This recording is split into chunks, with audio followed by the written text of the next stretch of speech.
За сайн байцгаана уу. За энэ удаа цуврал подкастынхаа ээлж дугаараар соёл урлагийн их сургуулийн эрдэм шинжилгээний албаны дарга доктор Инхбаатартай байгаль хамгаалах уламжлалт соёл тэр дундаа одоо ой модоо хэрхэн хамгаалж ирсэн юм бэ гэдэг талаар ярилцах гэж байна.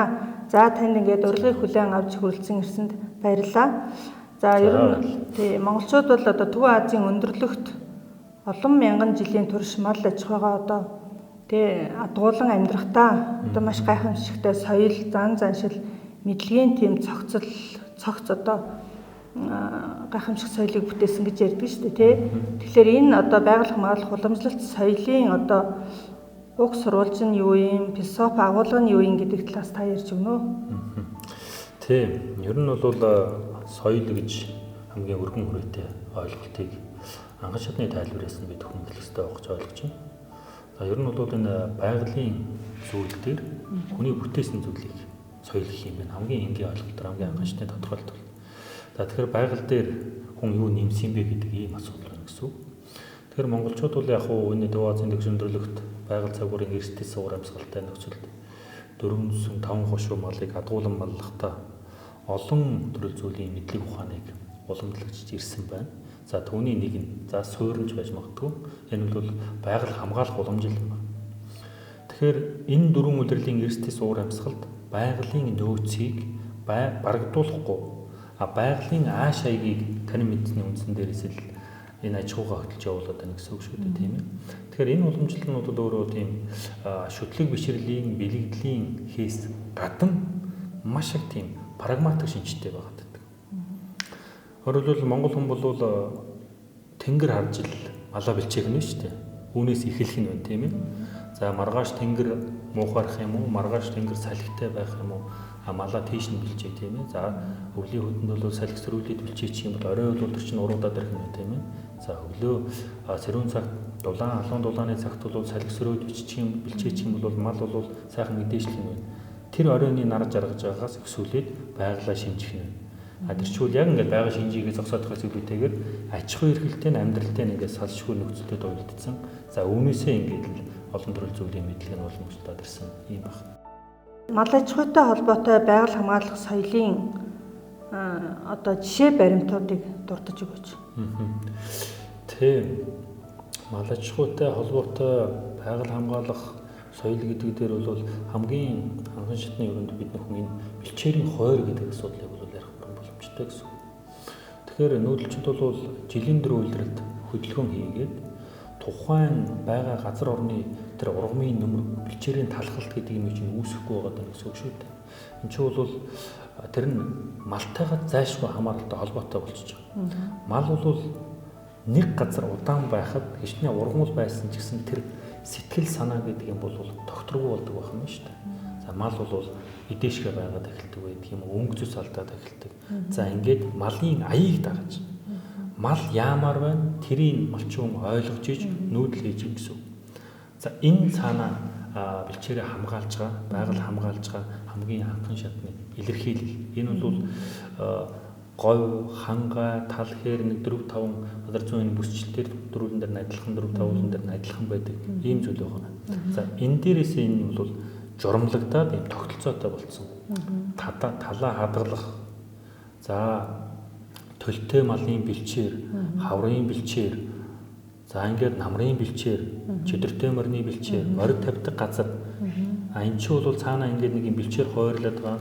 Цааталтаа бол нөгөө байгалаа хамгаалаад байгаа ийм зүйл байна шүү дээ. Тэгэхээр маллахаас гадна одоо монголчууд бол байгалаасаа мэдээж тодорхой хэмжээний ашиглаж одоо амьдарч ирсэн шүү дээ. Тэгээ одоо жишээлбэл одоо жимс ургамлаа түүх. За тэгээд дээрэс нөгөө мод ашиглах гих мэтчлэн. За энэ бүхэнтэй холбоотой соёл, зан заншил, мэдлэг гэвэл одоо юу бэ нэ? Одоо онлоор бол одоо соёлын онлоор нэг юу гэж тайлбарладаг вэ? Тийм, ер нь бол энэ монголчуудын мэдлэг ухаан гэдэг бол бичгээр уламжлал ирэхээс илүүтэйгээр аман уламжлалаар ирсэн байна. Үүний цаад ерөнхий гол санаа бол монгол хүний сэтгэлгээний онцлог бол аливаа имийг амжиж үздэг. За тэр үйлдээсээ байгалыг амжиж үздэг. Хад бүхэн хайрах юм байна, бут бүхэн бурхан юм байна гэж ойлгож байна, тийм ээ. За энэ байгалих юм байна. байгалийн нөөц барагддаг юм байна. А энэ хүнийх юм бэ? Энийг хүн хэрэглэх юм бэ? Ийм ялгамжаатай гэсэн үг байна шүү дээ. За бид бүхний одоо энэ ярих гэж хичээгээд байгаа энэ мод ингэ байж байна тийм ээ. Ялангуяа энэ модлог ботлогийн зүйлийг гэдэгт бол авч болдог улиралтай, авч болдог цагтай, авч болдог газартай, түүний эсрэгээр болдгоо газартай байх нь шүү дээ тийм ээ. Энэ бол хэдэн мянган жилийн үед үрээс үрд уламжлалтад ирсэн ам мэдлэгийн ийм соёлын зүйл байх нь байна. Тий, одоо жишээлбэл тогшин газраас мод авчлахгүй тий лус хилэгнэн гэж үздэг шүү дээ. А лус гэдэг нь бол одоо монголчуудын байгаль хамгаалах соёл бол нөгөө байгалийн цаана нэг эзэн байна тий. А өнөөдөр бол хүмүүс ерөнхийдөө бол хүн байгалийн эзэн юм шиг гэж аялж байгаа. Гэтэл монголчууд бол хүн байгалийн эзэн бишээ байгаль өөрөө цаана эзэнтэйгээ тэр эзэнтэй тасан зохицож амьдрах тэр арга ухааныг л бий болгосон тэрийгэ мөрдөж дагсан учраас одоо өнөөдрийн биднэрт харьцангуй тийм онгорон тагшин байгалыг өвлүүлээд үлдээсэн гэж үздэг тийм ээ. Тэгэхээр тэр байгалийн цаад эзний одоо тэр агуулга философийн талаар тий тэгэлгүй байх. Ер нь бол ингээд нэг жоохон журамлаад тоймлоод ойлгох юм бол бид бүхэн одоо нэг төрийн тахилгатай 12 руу хайрах юм байна. За 330 хэдэн сум дотор тахилгатай сум болгонд бол за бараг 3-аас 4 тахитаг овоо хайрхтууд байж гин гэсэн үг тийм ээ. За энэ болгоны лус савдгийг харсан хүн юм уу домогчлсон байдлаар тэрний дүрэн байж байгаа шүү дээ тийм ээ. Одоо жишээлх юм бол одоо бид бүхний сайн мэдэх хөвгөн хан хайрхан байлд одоо бид бүхэн сайн мэдэн шүү дээ нийсэн тасархайнд байж байгаа.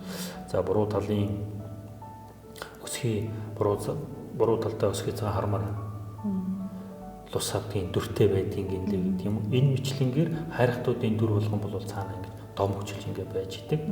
За энэ нь бол цаана энэ эзэн савдагтай юм шүү, сахиустай юм шүү гэдэг ийм ойлголт байгаа. За энэ бол домог зүй гэдэг өөрөө шинжлэх ухааны үндсэлтэй энэ бол тустай ийм асуудал байна. А нөгөөд нь бол жишээлбэл цээртэй газар гэж. За буруу хошоо харсан хар үзүүрээс мод авдгүй мал гэдэг чинь. Гэхдээ яагаад гэж байгаа тэр нь усны ундрагал юм байна шүү дээ тийм ээ. За ингээд энэ бол хэдэн мянган жил ингээд журамлагдаад ирсэн мэдлэг практик дээр туршигдсан байх нь шүү дээ. Яалчгүй тэндээс мод авчаар яалчгүй луснууд бүү гэж ярьдаг яг тэр сав нутагт нь хэрэг амтан болдон орчдөг. Энэ бол ингээд амьдрал дээр ингээд байгаад байдаг юм зүйл байна. Тэгэхээр болохгүйг нэг нь нотолцсон учраас за ингээд болохоор амьдрыг гэсэн ийм журмын ойлголт байж байгаа гэсэн. Цагаан лус гэдэг нэг ойлголт би бас сонсч ирсэн л доо. Тэр одоо яг юу хэлээд байна вэ? Тий, яг уу олон төрлийн мод байна. За тэр дундаа бол монголчуудын нэг модтой харьцах ийм ойлголт байна шүү дээ. Тэр дотроос бол энэ хамгийн их энэ ус татдаг хус модыг цагаан лус гэж нэрлэж ирсэн ийм аман соёлын илэрхийлэл байдаг. За тэр чүүднээсээ бол хус түлхээр ус түл гэж үг. Өөрөлдөл тэр хустай газар бол тэр усны нөөц тэр доороо бол нэлээд тэр усны хагалуур газар их байдаг байх нь л дээ. Тэгэхээр хус модыг бол бас хайр гамгүй хамаагүй их ядаж удаж болохгүй л гэсэн ийм санаа байх нь. Тэгээд тэр яг лус унтсан цаг гэж яриад байна те. Тэр чинь бол өвлийн цагтл тэр модыг авдаг. За ялангуяа одоо яг одоо малын тоног хэрэгсэлнийг нэг хэдэн төрөл зүйлийн модоор хийж байна. Өхөр тэрэг байна. Имэйл байна. За уургын мод байна. За уурах гэхэд 3 голын бургасаар уурах гэвэл адуу өснөл гэдэг ч юм. За хүн ингээд бодохоор онон голоос хэрлэн голоос халах голоос ингээд авал адуу өснөл гэдэг ингэсэн. Магадгүй тэрийг уушчул баримталж ийсэн баг. Цаад санаа болохоор зэрэг 1 голын бургаснаас очиод уурах авчихад би дамраагуус гэтээ нэг дороос тийм урт бургас битгий аваач гэсэн ийм л философи санаа явж байгаа юм шиг цаад агуулга нь бол энэ мэт байдлаар бол ингэж аман соёлын зүйлтэй бол журамлагдж ирсэн байна. Аранга аймгийн цагар суманд тэрэг авдаг их улд тэрэгний мод авчих газар хаасааг бол байлгүй л явах үл тээ. Хангаа нар унтрахтай нар унтж. Тэгэхдээ за яг тэндээс авах шүү. Ингэж журамлагдсан. Энэ бол өөрөө цаатар зохицуулт юм бол журамлаж ирсэн. Энэ бол аман хууль байх нь шүү дээ. Энэ хөвгөн ханаас яргаа авчих хүн одоо байлгүй л явах.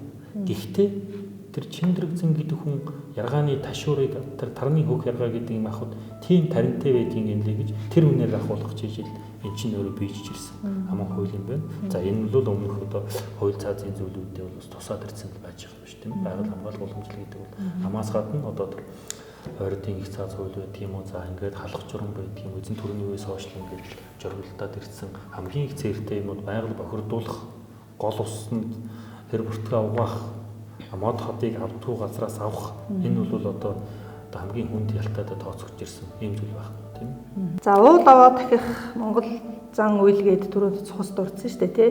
Тэгэхээр монголчууд үнэхээр эртнээс уул аваагаа дахиж ирсэн маш баялаг уламжлалтай. За энэ ёс заншлыг бол би үнэхээр энэ байгаль хамгаалах уламжлалт соёлын одоо нэг харагт хэлбэрийн хувьд үнэхээр ноён одоо оргил гэхээр юм уу да тийм зан заншлууд юм уу гэж боддгийг. За жишээлбэл одоо Богдхан уул, Бурхан халдуу хайрхан, Отгон тэнгэр хайрхан бол эртний 3 тахилгатай уул. За энэ 3 хайрхныг ингээд аваад үзлэр үнэхээр одоо байгалийн тэр цогцлбор бүхэн, шимтэй бүхэн шингэсэн тийм хайрхнууд. Тэгэхээр уул аваа дахих Монгол зан заншил лийн талаар одоо тавас жоохон дэлгэрэнгүй мэдээлэл өгнө үү? Тийм. Ер нь бол яг миний тусгайлан судалсан сэдв биш юм. Гэхдээ би зөвхөн мэдээллийн хүрээнд ярив. Тэгэхээр ер нь бол Богдхан Бурхан халдун уулыг тагч ийсэн, дархалж ийсэн энэ бол одоо нуус төвчнөөс аваад бид бүхэнд илэрхий тийм ээ. За ингээд Богдхан уул гэдэг юм уу, Заатхан тэнгэр хайрхан 1700 оны сүүлээс баха ингээд ямар ч гэсэн тагч ийсэн тийм эдэ хараа би. За ингээд 1990 95 оноос хойш юм болов тахилга дахиад сэргийжсэн төрийн тахилгаанд төрүүлж ийсэн байна. За ер нь бол энэ нэг заавал ингэж төрийн тахилгатай хийж байгаа уулаас гадна ер нь нутаг орныхон хайрхан болгоныг Монгол хүн болвол цай суунийхаа эдэ будааныхаа дээжийг өргөж ирсэн ийм уламжлалтай. Төрөний ярианы ихэнд хэлсэн ер нь нутагт байгаа өндөр хайрхныг харж байгаль цагуурын баримжаагаа авч яадаг. Өөрөлд хайрхны ихэнд бодонтоод байгаа юм уу? Хайрхны ихэнд хүүрэгтэй байгаа юм уу? Тэр одоо цагаагаар илэрхийлээд байгаа тийм зүйл байх юм шүү дээ. Энэ бол одоо аж ахуйтаа салшгүй нэгт холбоотой зүйл. Тухайлах юм бол Бурхан халдун уул гэхэд Бурхан халдунд хамгийн ойрхон өвлж одоо миний мэдж байгаа одоо Босгонгэрийн давааны наадталд байгаа тэр Дүгүрсүрэн гэж хүний нарийн байгаа өвлжөө байгаа. Энэ бол нэгдүгээр асуудал мал аж ахуй эрхэлж юм гэсэн үг шүү дээ. Хоёрдугаар асуудал бол тэр чинь өөрөө ангийн нөөц байхгүй юу? Энэ том тахилгатай уулууд чинь их төлөв тойрсон одоо энэ хараагийн ноён уул байна. Маш олон өвлжөөтэй. Өвлжөө гэдэг бол маш тийм тогтвортой нутагшилт Монгол хүний хувьд. Аав нь байсан, өвөө нь байсан, хэдэн үеэрээ байсан. Олон үеэрээ байна гэдэг бол мэдлэгийн хоримтлал үүссэн. Мэдлэгийн хоримтлал байна гэдэг бол тань мэдхүү үүссэн баг. Тэр чинь маш их хайрлаад байна шүү дээ, тийм ээ. Эндээ жавартай шүү, эндээ нөмөртэй шүү, эндээ ийм ан амтантай шүү гэдгийг мэдчихээн гэсэн үг. Энэ учраас энэ бол шүтлэг бишрлийн илэрхийлэл болоод байдаг. Тэрний одоо зан үйлийн хэлбэрийг олсон та бүхний бид хоёрын яриад байгаа тахилгын зан үйл байх юм шүү дээ. За энэ бол ингээд журамлагтаад ирсэн. За түрүүний би ярьсан тэр сум болгонд баг 3-4 одоо тэр чинь баг гэдэг нь 3-4 баг байхад баг болгон тактик аваа тахилгатай байж гэсэн үг шүү дээ. За энэ бол уламжил тасрахгүй ингээд цаашаа явж байгаа. Энэ дээр бол 20 зэрийн зүйлүүдтэй журамлагтаад ирсэн байж гэн гэсэн үг. Түүнд тэрсэлхийн бол бага цагуурын эрсдэс нөхцөлтэй тулгарх юм байдал үүсдэг байна. Тийм. Тэгэхээр таны хамгаалсан докторийн сэдэв бол мал аж ахуйн одоо уламжлалт соёлын сэдв шүү дээ, тий. Тэгэхээр та бүхэн бол байгаль хамгаалал, мал аж ахуй хоёр бол ингээд үеийн холбоотой, биенээсээ салшгүй гэж ярьж байгаа. За үнэхээр одоо тийм одоо баялаг соёлыг за дээрэс нь хүн тий ийм 3 баялаг соёлыг монголчууд бүтээжээ. За тэгээ ингэж бүтээхдээ хүн бол хизээч байгаль дэлхийгээс илүү баян бишээ гэж.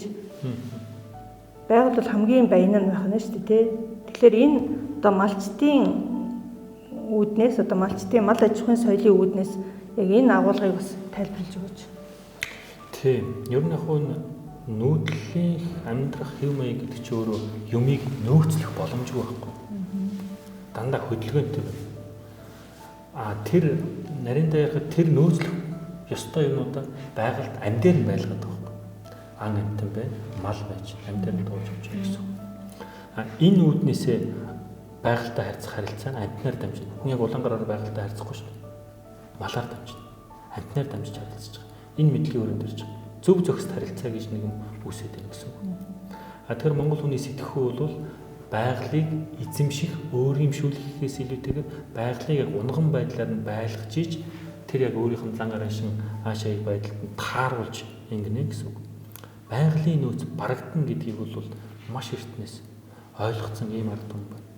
За суурин соёл иргэншил болохоор зэрэг ингэж явахгүй нэг дор байгаа учраас аль болох нэг имийг чинь нөөцлөх гэдэг нь шүү дээ. Хажуудаа авчраад хураах гад зойрлох гээд байгаа даа гэсэн. Нүүдэлчин болохоор зэрэг байгальд нь байлгах гээд ан амтныг ч гэсэн. Одоо тэхийн ишиг мишгийг бол засаа тавьж чинь шүү дээ тийм. Тэгээд тэр чинь хэдэн 2-3 жилийн дараа тэр чинь том болоод ирэнгүүт сайхан тураа өрөнгө тех байж байгаа шүү дээ. За мал мөн адилхан. Энэ байдлаар бол байгальтай харьцаж болно гэж ирсэн л байх нь л. Тий. Тэгэхээр өнөөдөр бол одоо энэ уламжлалт соёлоо тээгчд нь бол малчд байгаа шүү дээ тий. За малчд маань одоо соёлоо тээгээд амьдрал ахуйтай хэрэглээд үр хойштоос өвлүүлээд явж байгаа. Тэгтээ ерөнхийдөө нөгөө суурин соёл иргэншилж шилжихийн хэрээр бас энэ соёлоосоо алсраад байна уу даа гэсэн бодол одоо хүн болгонд байгаа бодит байдал ч ерөнхийдөө тийм байгаа. Энэ талаар таны бодол юу вэ? Тийм яг одоо бид хүн нийгэм соёлын өөрчлөлтөж байгаа ийм зуунд амьдарч байна тийм ээ. За энэ нийгэм соёлын нөлөөлөл бол бас эрчимтэй юм болгонд нөлөөлж байгаа. За түүний нэг нь аж ахуй эрхлэх арга ажиллагаа. За монголчуудын мал аж ахуй эрхлэх арга ажиллагаа гэсэн. Ер нь бол сүүлийн 30 жилд монголчуудын мал аж ахуй эрхлэх малчин хүн малтайгаа харьцах, байгальтайгаа харьцах энэ уламжлалт үр сан бол маш их нөлөөс арай өөрчлөгдөөгүй. Гэтэ маш их өөрчлөлтийн баг төвшөнд хүрч байгаа, нөлөөллүүд үүсэж байгаа гэсэн үг. Тэгэхээр энийг бол бид хүн олон зүйлээр, олон хүчин зүйлийн талаас нь ярих боломжтой. Одоо малчтыг уламжлалт аж ахуйгаа эрхэлгээд тэгэхээр шинэ буцаал ингээд боловсролын салбартай ч юм уу, эрүүл мэндийн салбартай ч юм уу маш олон салбартай уйж ярих шаардлагатай болно гэсэн. Өөр аргагүй байдалд малчтыг бас хүрсэн байж байгаа тийм ээ. За орчин үед бол нөгөө доктортой хөгжлийн чиг хандлагаар ер нь дэлхийн нийтээр хөгжиж байгаа шүү дээ тий. Аль болох байгалийн нөөцийг хэмнэн тий. Ирээдүйд одоо үр хойчтой байгалийн баялагийнхаа нөөцийг үлдээх тийм чиг хандлагаар хөгжих гээд байгаа. Гэтэл дэлхийн нийтэд бол одоо монголчуудын энэ нүүдэлч монголчуудын энэ соёлын одоо арга хэлбэр нь орчин үеийн доктортой хөгжилтэй бас нийцэж уялдаж байна гэд бас судлах тийм сонирхох чиг хандлага бас байгаа. Үнэхээр одоо монголчууд байгалийн нөөцтэй хэмнэлттэй тий үрлэгэн зардалгүй тэгж амьдарч байсан. Хамгийн наазах нь л одоо сав суулгаа малынхаа арьс ширээр хийчих жишээний тий.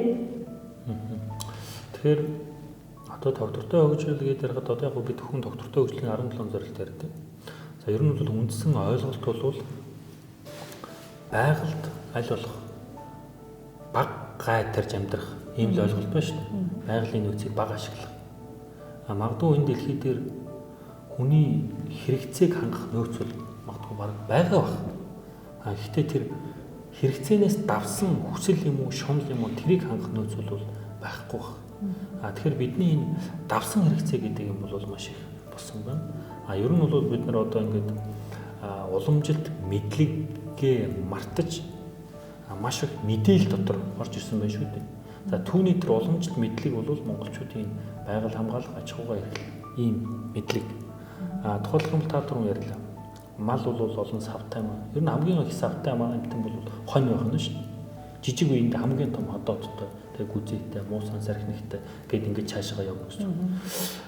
За ингээд тэр олгоонд нь шардсан хийгээд ингээд бусад бүх зүйлүүд нь бол тэр өөрөө өөрийгөө хангадаг. Өөрөө өөрийгөө хангадаг аж ахуй байхгүй юу малаж байгаа ч. Арьс ширээр нь хувцас хийгээд өмсөж чинь. Нэгийг унаад нэгийг хариулж чинь. Ашиг шимийн бүрэн хүртээд чи яг малтай жалгадаа байгаад хахад тэр өрхийн хэрэгцээг өөрөө бүрэн бүтээр хангадаг гэсэн. Энэ арга ажиллагаа чинь нийгэм соёлын нөлөөллөөс өөрчлөлт орчиж байгаа. Хүн ам зүйн бодлого жишээлбэл ингээд хөдөө байгаа өрхийн гişүүд цөөрчингүүд чинь сургууль соёл руу ойртох ч байдаг юм уу. За ингээ ганцхан байж хахад машинаар нөхөөс өөр аргагүй байдал руу нийгмийн энэ одоо том хүчин зүйлтэй малчин хүн улаангаар толчлаа шүү дээ. Тэгээ өөрөө зохицоход амьдрахаас өөр аргагүй байдал руу орчлоо. Манай мал аж ахуйн бодлого болохоор зэрэг уламжлалт байдал дээр огт анхаарах байхгүй. Зөвхөн эдийн засгтаа мөргөлдүүлээд байгаа гэсэн. Тийм бодлоготой байна. За тэгэхээр манай одоо подкастт нэг уламжлалт асуулт байгаад байна. Тэр нь болохоор яг ер нь бол ойн салбарын 100 жилийн ойд зориулж байгаа учраас ойтойгоо холбоотой нэг асуулт асуухад байна. Таны бодлоор одоо ой яагаад ингэж чухал юм бэ? За ер нь бол байгальд илүү зүйл байхгүй. Бас дутуу зүйл байхгүй. Тэгэхээр ой гэдэг мод гэдэг ойлголт болж өөр нь шүү дээ тийм. Монголчууд модыг яаж хэрэгжилж байгаа юм? Гэрийн мод хийх юм байна, малын тоног хэрэгсэл хийх юм байна. За ингээд цаашаага бол энэсээ дамжсан уламжтай шүтлгийн хэлбэр байж байна. За ер нь бол жишээлбэл бургас гэдэг мод гэхэд бол бургасыг монгол мод гэж нэрлэдэг байгаа шүү дээ тийм ээ. За ингээд энэ бол цааталтаа бол усны ундрагыг хадгалж байгаа ийм зүйл юм байна.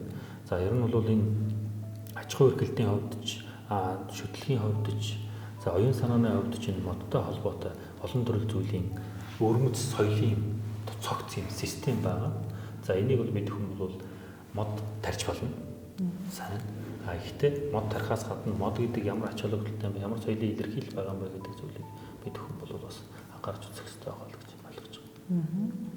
Тийм. За баярлалаа. Ер нь бол байгаль хамгааллахын соёлыг одоо хэдийгээр одоо малчдын амьдрах хэм маягт өөрчлөлт орж байгаа ч гэсэн байгаль хамгаалах соёлоо үр хойстоо өвлүүлж үлдээх нь бол маш чухал шүү дээ тийм ээ. Одоо хамгийн наазах нь бид нар Улаанбаатар хотод амьдарч байгаа ч гэсэн гараал байгальтайгаа харьцаж байна. За хамгийн наазах нь хог хаях тийм мод тугалахгүй байх, голынхаа усыг бохирдуулахгүй байх гэх мэтчлэн маш олон юун дээр одоо тэр уламжлалт мэдлэг маань хэрэглээнд ороосай гэж би бас боддог. Тийм тэгэлгүй яг бид хүн одоо үнийг хэрэглээнд оруулахын тулд маш олон зүйлийг ялангуяа боловсролын салбарч гэдэг юм уу сургалтын салбар нэвтрүүлээд ингэж явах ийм шаардлагатай үед амьдарч байна л да. За баярлалаа. Ингээд урилгыг хүлээн авч ярилцсанд баярлалаа. Танд амжилт хүсье. За та бүхэн баярлалаа. Ажил